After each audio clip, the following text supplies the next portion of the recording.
یہ سب کچھ تو ان نہتے اور بے گناہ کشمیری عوام کے ساتھ ہو رہا ہے جو اس حسین وادی کو بھارتی سامراج سے آزاد کروا کر امن و آشتی کا گہوارہ بنانا چاہتے ہیں۔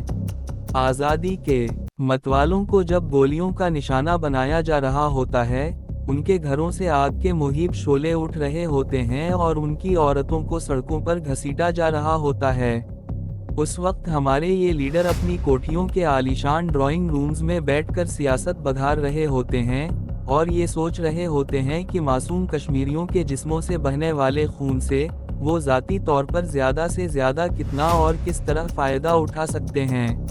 بابا عبدالفتاح چند لمحوں کو خاموش ہو گئے۔ ان کی باتوں سے اندازہ لگایا جا سکتا تھا کہ وہ کشمیر کے سیاسی لیڈروں سے کس قدر بد دل تھے۔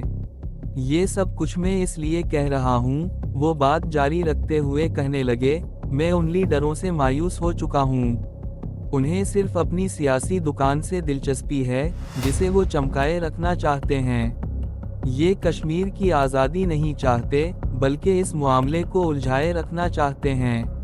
ان کے کردار بہت گھناؤنے ہیں، تم ان کے اندر جھانک کر دیکھو تو تمہیں بھی ان سے نفرت ہو جائے گی۔ میں تمہیں ایک لیڈر کی بات بتاؤں۔ وہ خاموش ہو کر میری طرف دیکھنے لگے، پھر بولا، یہ اپنے آپ کو کشمیری عوام کا بہت بڑا ہمدرد اور بہت بڑا لیڈر سمجھتا ہے۔ اس کے بیانات سن کر لگتا ہے کہ بھارتی فوجیوں نے مظلوم کشمیریوں پر مظالم بند نہ کیے تو وہ اپنی جان دے دے گا، لیکن اس کے اصل کردار کے بارے میں جان کر تمہیں اس سے نفرت ہو جائے گی۔ وہ ایک بار پھر خاموش ہو گیا اور میں اس کے چہرے پر تاثرات کے اتار چڑھاؤ کو بغور دیکھ رہا تھا۔ چند سال پہلے جب بھارتی فوجیوں کے خلاف میری سرگرمیاں عروج پر تھیں، میں نے کہانی جاری رکھی تو اس لیڈر نے کم از کم 2 مرتبہ مجھ سے رابطہ کیا اور یہ پیشکش کی کہ اگر میں بھارتی سامراج کے خلاف اپنی سرگرمیاں ختم کر دوں تو مجھے بہت ساری مراعات دی جا سکتی ہیں۔ ہندوستان یا پاکستان کے کسی بھی شہر میں مجھے ایک بڑی کوٹھی دی جائے گی، ایک شاندار کار دی جائے گی اور کم از کم 5 لاکھ روپے ماہانہ اخراجات کے لیے دیے جائیں گے۔ یہ مراعات مجھے زندگی کی آخری گھڑیوں تک ملتی رہیں گی، لیکن میں نے اس کی پیشکش کو قبول کرنے سے انکار کر دیا، کیونکہ میں یہ جنگ اپنے ذاتی مفاد کے لیے نہیں، ان مظلوم اور بے گناہ بہن بھائیوں کے لیے لڑ رہا ہوں جو پچھلے 52 برسوں سے ظلم کی چکی میں پس رہے ہیں۔ تو یہ ہے ہمارے لیڈروں کا کردار۔ بابا ایک بار پھر خاموش ہو گئے، ان کی نظریں میرے چہرے پر مرکوز تھیں۔ لیکن سب لیڈر ہی بے ضمیر نہیں ہیں، بعض لوگوں کے دل میں واقعی کشمیری عوام سے ہمدردی ہے اور وہ بھی بھارتی تسلط سے وادی کو آزاد کرانا چاہتے ہیں، لیکن انہیں آگے نہیں آنے دیا جاتا، انہیں اپنی بات کہنے کا موقع نہیں دیا جاتا۔ لیڈروں نے مجھے بڑا مایوس کیا ہے، لیکن میں کشمیر کے مستقبل سے مایوس نہیں ہوں۔ کشمیر ضرور آزاد ہوگا اور سیاسی لیڈر نہیں بلکہ تم جیسے سرفرے نوجوان ہی آزادی دلائیں گے۔ میں سیاست کا طالب علم نہیں ہوں، میں نے تو صرف میٹرک تک تعلیم حاصل کی تھی، زمانہ تعلیم کے دوران بھی مجھے سیاست سے کوئی دلچسپی نہیں تھی، لیکن یہ دیکھ دیکھ کر میرا دل کرتا تھا کہ غاصب اور ظالم ہندوؤں نے ہماری آزادی سلب کر رکھی ہے، وہ طاقت کے بل بوتے پر ہمیں دبائے رکھنا چاہتے ہیں۔ کمانڈر رشید اور دوسرے مجاہدین ہمارے قصبے میں آتے رہتے تھے، میں ان کی باتیں سنتا تھا۔ ہر رات قصبے کے کچھ لوگ ہمارے گھر آ جاتے اور بیٹھک میں بیٹھ کر دیر تک باتیں کرتے رہتے۔ لیڈروں کے بیانات پر تبصرے ہوتے، کٹ پتلی حکمرانوں کے کردار کا تجزیہ کیا جاتا۔ اپنے والدین کی شہادت کے بعد جب میں نے رائفل اٹھائی تو مجاہدین کی باتیں سن کر مجھے پتا چلا کہ سیاست کیا ہوتی ہے، مگر اس وقت بھی میں نے زیادہ گہرائی میں جانے کی کوشش نہیں کی تھی۔ آج بابا عبدالفتاح کی باتوں نے مجھے جھنجھوڑ کر رکھ دیا تھا اور میں یہ سوچنے پر مجبور ہو گیا تھا کہ کشمیر کو بھارتی تسلط سے آزادی سیاسی لیڈر نہیں بلکہ مجاہدین ہی دلائیں گے۔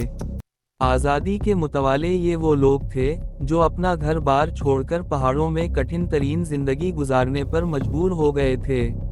یہی لوگ اپنی جان ہتھیلیوں پر رکھ کر بجلی کی طرح دشمن پر ٹوٹ پڑتے اور پھر نظروں سے اوجھل ہو کر پہاڑوں میں روپوش ہو جاتے تھے۔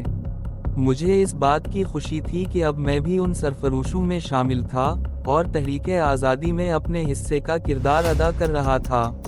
اگرچہ ہم سب کو شدید بھوک لگی ہوئی تھی، مگر ان باتوں سے ہماری بھوک مر چکی تھی۔ انگوری نے چاولوں کی پتیلی اٹھا کر جھونپڑی میں رکھ دی اور پلیٹیں دھونے کے لیے ندی پر لے گئی۔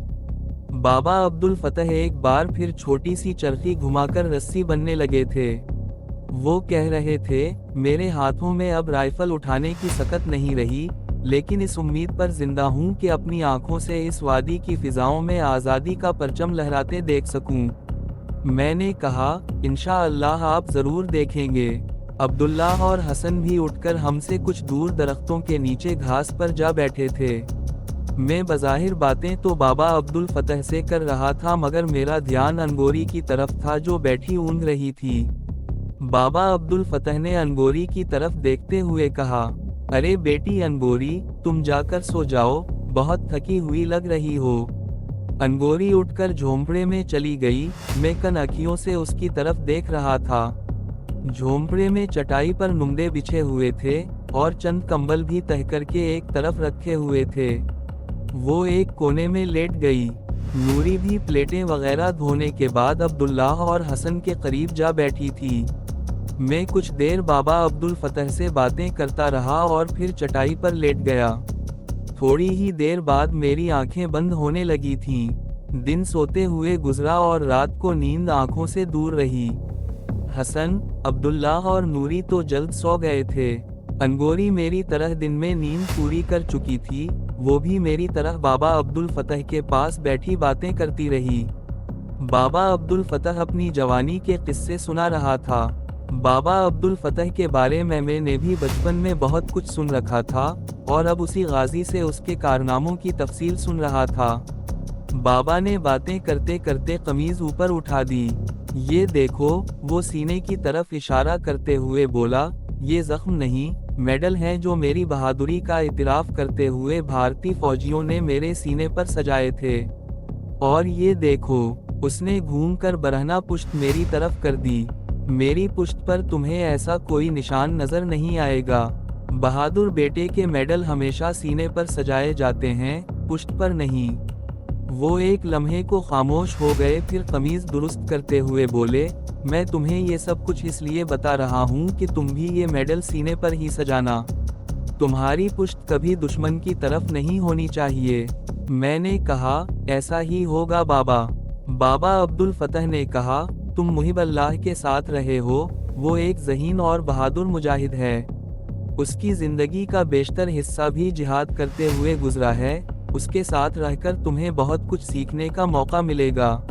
مجھے ایک تجربہ ہو چکا ہے، میں نے مسکراتے ہوئے کہا۔ گلمرگ والے فوجی کیمپ کی تباہی میں ان کے ساتھ تھا۔ ان کی رہنمائی اور تجربے سے ہم نے بھرپور فائدہ اٹھایا۔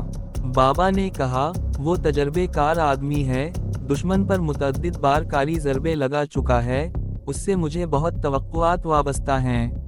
میں نے پختہ عزم سے کہا، کمانڈر محب اللہ ہی نہیں، وادی کا ہر مجاہد آپ کی توقعات پر پورا اترے گا اور آپ دیکھیں گے کہ ہم ان قاصبوں کو ایک نہ ایک دن بوریا بستر گول کرنے پر مجبور کر دیں گے۔ اچانک باہر جھاڑیوں کی سرسراہٹ کی آواز سن کر میں چونک گیا اور اس طرف دیکھنے لگا۔ جھونپڑے کے دروازے کے سامنے لالٹین رکھی ہوئی تھی، اس کی روشنی میری آنکھوں میں پڑ رہی تھی اور باہر اندھیرا تھا۔ کچھ دکھائی نہیں دیا، لیکن ایک منٹ بعد آواز دوبارہ سنائی دی۔ یوں لگا تھا جیسے کوئی بہت محتاط انداز میں جھاڑیوں میں چلنے کی کوشش کر رہا ہو۔ میں نے لپک کر اپنی سب مشین گن اٹھا لی۔ بابا عبدالفتح نے پرسکون لہجے میں جواب دیا، پریشان ہونے کی ضرورت نہیں۔ کوئی جانور ہوگا، جانور پانی پینے کے لیے چشمے پر آتے رہتے ہیں۔ میں نے رائفل ہاتھ سے نہیں چھوڑی اور آنکھیں پھاڑ کر باہر اندھیرے میں گھورتا رہا۔ اور پھر ایک مانوس آواز سن کر میں بھی مطمئن ہو گیا۔ وہ آواز ایسی تھی جیسے کوئی پہاڑی بکرا یا ایسا ہی کوئی جانور پانی پی رہا ہو۔ میں نے رائفل رکھ دی۔ بابا عبدالفتح نے مجھے یقین دلایا، یہ جگہ بہت محفوظ ہے۔ دونوں طرف سڑک کم سے کم 5-6 کوس کے فاصلے پر ہے، اور راستہ اتنا دشوار گزار ہے کہ بھارتی فوجی سڑک سے ادھر آنے کی ہمت نہیں کر سکتے۔ 2 سال پہلے ایک مرتبہ انہوں نے ایسی کوشش کی تھی، لیکن مجاہدین کے گھیرے میں آ گئے۔ ان میں سے کوئی بھی واپس نہیں جا سکا تھا۔ بھیڑیے کئی روز تک ان کی لاشوں کی ضیافت اڑاتے رہے تھے۔ ہم کافی دیر تک باتیں کرتے رہے۔ بابا عبدالفتح کے ہاتھ میں رسی بٹنے کی چرخی مسلسل گھوم رہی تھی۔ وقت بہت دھیرے دھیرے بیت رہا تھا، اور انگوری بھی اب اونگھنے لگی تھی اور سردی بھی بڑھ گئی تھی۔ میں نے ایک کمبل اٹھا کر اپنے اوپر ڈال لیا۔ تھوڑی دیر بعد انگوری نوری کے قریب لیٹ کر سو گئی اور بابا عبدالفتح بھی ایک طرف چٹائی پر لیٹ گئے۔ کچھ ہی دیر بعد ان کے خراٹوں کی آواز سنائی دینے لگی۔ مجھے نیند نہیں آ رہی تھی۔ میں رائفل اٹھا کر جھونپڑے کے دروازے کے قریب بیٹھ گیا اور تاریکی میں گھورتا رہا۔ وقفے وقفے سے جنگلی جانور پانی پینے کے لیے ندی پر آ رہے تھے۔ جھونپڑے کے پاس اگرچہ لالٹین روشن تھی، لیکن وہ تمام جانور بے ضرر تھے۔ کسی نے بھی جھونپڑے کی طرف آنے کی کوشش نہیں کی۔ کبھی کبھار دور کہیں سے کسی بھیڑیے کی آواز بھی سنائی دے جاتی تھی۔ سردی سے بچنے کے لیے میں نے کمبل اوڑھ لیا تھا۔ وقت جیسے تھم کر رہ گیا تھا، ایک ایک پل صدیوں جیسا طویل لگ رہا تھا۔ بالآخر میری ہمت بھی جواب دے گئی، اور پہلے تو میں بیٹھا اونگھتا رہا، پھر دروازے کے اندر ایک طرف ہٹ کر چٹائی پر لیٹ گیا اور دروازے پر ٹنگا ہوا ٹاٹ کا پردہ نیچے گرا دیا۔ صبح میں دیر تک سویا رہا۔ سب لوگ مجھ سے پہلے ہی جاگ چکے تھے، مگر مجھے کسی نے نہیں جگایا تھا۔ وہ دن بھی اسی طرح گزرا۔ ہم کبھی تو اٹھ کر گھومتے ہوئے کچھ دور چلے جاتے اور کبھی جھونپڑے کے سامنے چٹائی پر بیٹھ کر باتیں کرنے لگتے۔ انگوری اب پھر وہی پہلے والی انگوری تھی، جسے میں نے پہلی مرتبہ اس کے گھر میں دیکھا تھا۔ وہ کبھی کن اکھیوں سے میری طرف دیکھتی، اور کبھی مجھے اپنی طرف دیکھتے پا کر اس کا چہرہ سرخ ہو جاتا۔ انگوری کو دیکھ کر میرے اندر عجیب سی ہلچل ہونے لگتی۔ میں اس سے باتیں کرنا چاہتا تھا، بہت سی باتیں، لیکن وہ میرے قریب رہتے ہوئے بھی مجھ سے دور تھی۔ میں نے سنا تھا کہ محبت نام کی کوئی چیز ہوتی ہے، ایسی بہت سی داستانیں بھی سنی تھیں، مگر میں نہیں جانتا تھا کہ محبت کیا چیز ہوتی ہے اور کیسے کی جاتی ہے۔ لیکن شاید میری یہ سوچ غلط تھی۔ محبت کی نہیں جاتی، محبت تو ہو جاتی ہے۔ اور شاید یہ محبت ہی تھی کہ یہاں سے میلوں دور مریم اور کمانڈر محب اللہ کے پاس غار میں جب میں نے یہ سنا کہ انگوری کو بھارتی فوجی اٹھا کر لے گئے یا وہ لاپتہ ہو چکی ہے، تو میں تڑپ اٹھا تھا اور پہاڑوں میں ٹھوکریں کھاتا ہوا بساپور پہنچ گیا تھا، جہاں مجھے یہ پتا چلا کہ انگوری کو چنار کی طرف کسی جگہ دیکھا گیا ہے۔ اگرچہ اس کی تصدیق نہیں ہو سکی تھی، لیکن میں 1 منٹ صبر نہیں کر سکا تھا، اور راتوں رات پہاڑوں پر سفر کرتا ہوا پتن میں پہنچ گیا، جہاں بالکل غیر متوقع اور حیرت انگیز طور پر انگوری سے سامنا ہو گیا۔ انگوری ایک نئے روپ میں میرے سامنے آئی تھی۔ کشیدہ کاری کرنے والے نازک سے ہاتھوں میں رائفل تھی، جس سے میں نے اسے دشمن پر موت برساتے ہوئے دیکھا تھا۔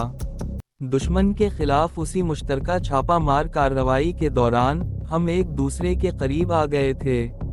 ہمارے درمیان حائل تکلفات کے پردے اٹھ گئے تھے، اور میں نے ہمت کر کے چلتے چلتے اس کا ہاتھ پکڑ لیا تھا۔ میری اس حرکت پر اس نے چونک کر میری طرف دیکھا تھا، مگر اس کی آنکھوں میں غصہ نہیں تھا، ایک عجیب سی چمک ابھر آئی تھی، اور اس نے میرے ہاتھ سے اپنا ہاتھ چھڑانے کی کوشش نہیں کی تھی۔ اتنا قریب آنے کے بعد وہ ایک بار پھر مجھ سے دور ہو گئی تھی۔ کبھی اسے اپنی طرف متوجہ نہ پا کر مجھے عجیب سی بے چینی ہونے لگتی، اور جب وہ مسکراتی ہوئی نگاہوں سے میری طرف دیکھتی تو میرے سینے میں طوفان سا اچھلنے لگتا۔ کیا اس کیفیت کو محبت کا نام دیا جا سکتا ہے؟ کیا انگوری بھی میرے بارے میں اسی طرح سوچتی ہے؟ مجھے اپنے دل سے ملنے والا جواب ہاں میں تھا۔ میں اس کے گھر میں صرف چند گھنٹے مہمان رہا تھا۔